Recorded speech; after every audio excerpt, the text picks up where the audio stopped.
उत्तर प्रदेश की सियासत में जब भी चुनावी आहट तेज होती है तो पार्टियों के दफ्तरों में सिर्फ नारों की नहीं, नक्शों की राजनीति जो है वो शुरू हो जाती है। टेबल पर रखे जिले, खींची गई क्षेत्रीय लकीरें और हर बेल्ट का हिस्सा यही तय करता है कि सत्ता का रास्ता आखिर किस मोड़ से होकर के जाएगा। और इस वक्त सबसे ज्यादा ये गणित साधने की जरूरत महसूस कर रही है भारतीय जनता पार्टी, क्योंकि तस्वीर ये संदेश दे रही है कि पूर्वांचल, खास करके काशी और गोरखपुर बेल्ट का असर सरकार और संगठन दोनों में ज्यादा गहरा दिख रहा है, जबकि अवध और पश्चिम अपने वजन के मुकाबले हल्के नजर आ रहे हैं। ऐसे में पार्टी के रणनीतिकारों के सामने सीधा सवाल है कि क्या जीत का पुराना फॉर्मूला यानी कि क्षेत्रीय संतुलन फिर से रीसेट करने का समय आ गया है। नमस्कार, आप देख रहे हैं बतकही चौक और मैं हूं आपके साथ गरिमा। हाजिर हूं एक बार फिर से आपके बीच एक नए वीडियो को लेकर के। उत्तर प्रदेश की राजनीति में एक बार फिर क्षेत्रीय संतुलन का मुद्दा गर्म हो रहा है और इस बार चर्चा के केंद्र में है भारतीय जनता पार्टी की अंदरूनी संरचना, सरकार से लेकर के संगठन तक, जहां पूर्वांचल, खास करके काशी और गोरखपुर बेल्ट का प्रभाव साफ दिखाई दे रहा है। यही वो बिंदु है जहां से भाजपा का पूरा क्षेत्रीय गणित समझना जरूरी हो जाता है, क्योंकि यूपी जैसे विशाल और सामाजिक रूप से जटिल राज्य में सत्ता सिर्फ विचारधारा ही नहीं बल्कि संतुलन की बारीकी इंजीनियरिंग से भी चलती है। देखिए दोस्तों, तस्वीर क्या बनती है। प्रदेश की कमान संभाल रहे हैं मुख्यमंत्री योगी आदित्यनाथ, जो कि गोरखपुर से आते हैं। प्रदेश संगठन की कमान जिनके हाथ में है वो है भाजपा के प्रदेश अध्यक्ष पंकज चौधरी। उनका भी राजनीतिक आधार पूर्वांचल से जुड़ा माना जाता है, वो भी गोरखपुर के। और डिप्टी सीएम की कुर्सी पर बैठे हैं केशव प्रसाद मौर्य, वो भी काशी क्षेत्र की राजनीति से निकले चेहरे हैं। यानी दोस्तों कि सरकार और संगठन के तीन सबसे बड़े चेहरे जो हैं वो तीनों पूर्वांचल पृष्ठभूमि से जुड़े दिखाई दे रहे हैं। और यहीं से ये सवाल उठेगा कि क्या भाजपा का पारंपरिक क्षेत्रीय संतुलन इस समय गड़बड़ा गया है। भाजपा की राजनीति को समझने वाले जानते हैं कि पार्टी लंबे समय से सामाजिक और क्षेत्रीय संतुलन की रणनीति पर चलती आई।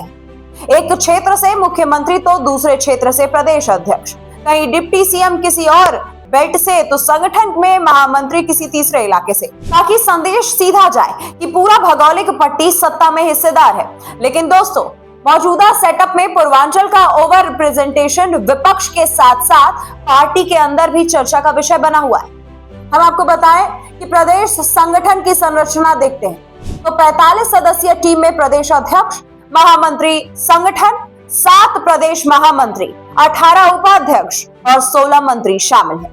और आंकड़े बताते हैं कि उपाध्यक्षों, महामंत्री और मंत्रियों में पूर्वांचल के नेताओं की संख्या उल्लेखनीय है। पश्चिम से एक भी प्रदेश महामंत्री नहीं, अवध से उपाध्यक्ष स्तर पर लगभग खाली जगह है, जबकि वही अवध क्षेत्र में जिसने पिछले चुनाव में भाजपा को बड़ी संख्या में सीटें दी थी, यानी वोट का योगदान और पद का प्रतिनिधित्व एक सीधे में नहीं दिख रहा है।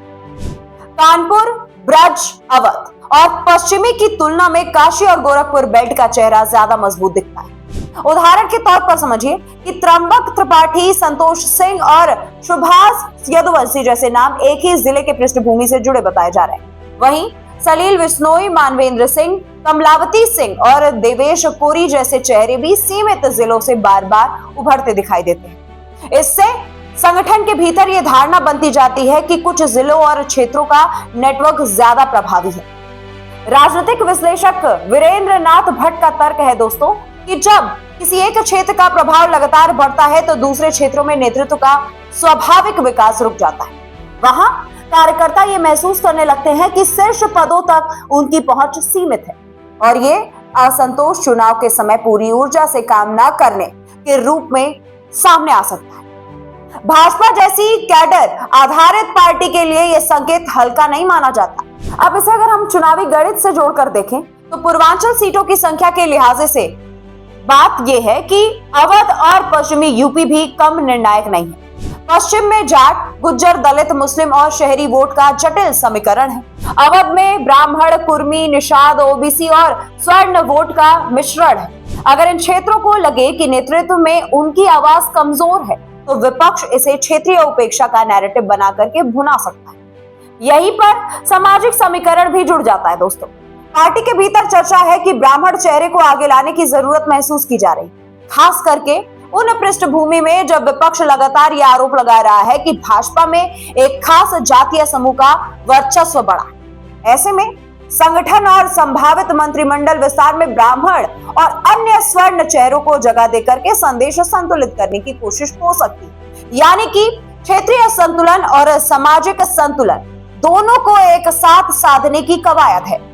वरिष्ठ पत्रकार कहते हैं दोस्तों कि लोकसभा चुनाव में पूर्वांचल की कुछ सीटों पर भाजपा को झटके लगे, लेकिन इसीलिए पार्टी इसे उस क्षेत्र में संगठनात्मक पकड़ रही है और मजबूत करना चाहती है, जहां के नेताओं को प्रमुख पद देकर के ये संकेत भी जाता है कि क्षेत्र को प्राथमिकता दी जा रही है। लेकिन दोस्तों, समस्या तब खड़ी हो जाती है जब ये प्राथमिकता बाकी क्षेत्रों को असंतुलन जैसी लगने लगती है। हम आपको बताएं, यूजीसी नियमों को लेकर के चल रही विवादों में जिस पर सुप्रीम कोर्ट ने फिलहाल रोक लगा दी है, उसका भी अप्रत्यक्ष असर राजनीति पर माना जा रहा है, क्योंकि शिक्षा, आरक्षण और प्रतिनिधित्व जैसे मुद्दे सीधे सामाजिक समूह से जुड़ते हैं और ऐसे समय में पार्टी संगठन की बनावट भी एक राजनीतिक संदेश बन करके जाती है कि कौन सा समूह और कौन सा क्षेत्र सत्ता ढांचे में कितना दिखाई दे रहा है। पार्टी सूत्रों के मुताबिक आने वाले समय में संगठनात्मक फेरबदल होना है। प्रदेश अध्यक्ष की नई टीम बनेगी, क्षेत्रीय अध्यक्षों में बदलाव होगा और संभव है कि मंत्रिमंडल विस्तार। ये सब कुछ मिलाकर के भाजपा के लिए एक रीबैलेंसिंग का मौका बन सकता है। यहाँ राष्ट्रीय नेतृत्व भी ये देखना होगा कि 2024 के अनुभव के बाद आखिर 2027 या आगे के चुनाव की तैयारी में कोई क्षेत्र खुद को अलग थल महसूस ना करे। भाजपा का कोर मॉडल यही रहा है दोस्तों कि वो चुनाव से पहले असंतोष के बिंदुओं की पहचान कर लेता है और संरचनात्मक बदलाव के जरिए उसे एडजस्ट करती है, चाहे डिप्टी सीएम पद बढ़ाना हो या फिर संगठन में नए पद बनाना हो या फिर क्षेत्रीय चेहरों को बोर्ड निगमों में जगह देनी हो। यानी औपचारिक पद नहीं बल्कि राजनीतिक दृश्यता भी संतुलन का हिस्सा होती है। इस पूरी तस्वीर से संदेश साफ जाता है कि यूपी में भाजपा का क्षेत्रीय गणित सिर्फ भौगोलिक नक्शा नहीं है बल्कि राजनीतिक मनोवैज्ञानिक का मामला है। पूर्वांचल की मजबूत पार्टियों के लिए ताकत है, लेकिन वही ताकत अगर अवध और पश्चिम में दूरी का एहसास पैदा कर दे तो वो कमजोरी में बदल सकती है। इसीलिए आने वाले महीनों में जो संगठनात्मक और सरकारी बदलाव होंगे उन्हें सिर्फ रूटीन फेरबदल नहीं बल्कि क्षेत्रीय संतुलन की बड़ी रणनीति के तौर पर पढ़ा जाएगा और यही तय करेगा कि भाजपा अपने पारंपरिक संतुलन मॉडल को कितनी तेजी से रीसेट कर पाती है। आप बताइए इस विषय में आपको क्या लगता है, आप अपनी राय को कमेंट में लिखिए। मिलती हूँ मैं आपसे अगली वीडियो में, तब तक के लिए नमस्कार। This video is sponsored by Ram group of companies, co sponsored by Nature House and Bhaiya ji silver coated इलायची।